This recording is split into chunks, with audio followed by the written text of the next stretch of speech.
semua putusannya, ini putusannya ini semua, di bagian akhir dari putusan itu jelas-jelas disebutkan ada 3 DPO. Di dalam pertimbangan hukum juga ada 3 DPO. Di dalam surat tuntutan ada 3 DPO. Di dalam surat dakwaan ada 3 DPO. Di dalam BAP ada 3 DPO. Keterangan dari 8 terdakwa pun mengatakan ada 3 DPO. Sekarang hanya dalam waktu 2 minggu dirubah dengan mengatakan itu fiktif. Pengadilan awal itu disebutkan 3. Ya. Sekarang berubah menjadi 1. Sekian lama menunggu, sekian lama berharap akan ada keadilan, tahu-tahu sudah dapat 1 orang, 2-nya dihilangkan.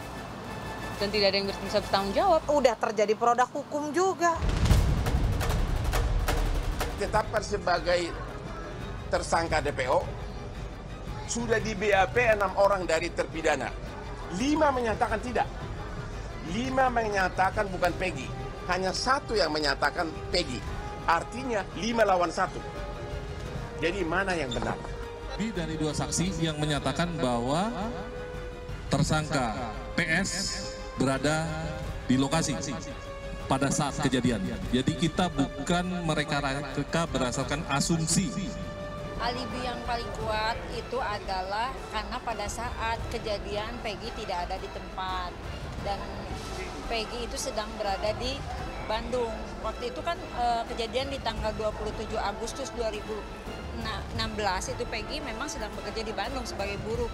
Dia berangkat dari tanggal 13 Juli 2016 dan kembali ke Cirebon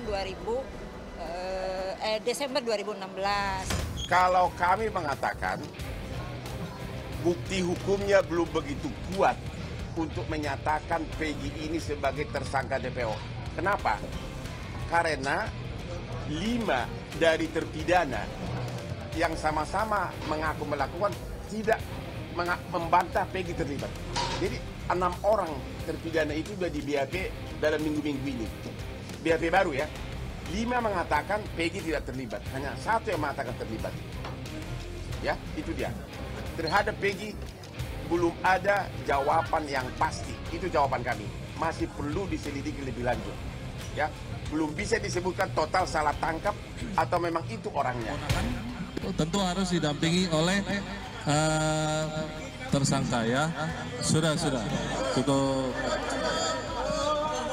Sudah ya. Tunggu. Agar tertib rekan-rekan. Ya, tunggu. Saya tidak melakukan kesalahan itu. Ibu akan terus berjuang ya, Bu? Ya, saya akan terus berjuang demi anak saya yang tidak bersalah apa-apa. Ayah kamu tega dengan kesaksian palsu itu.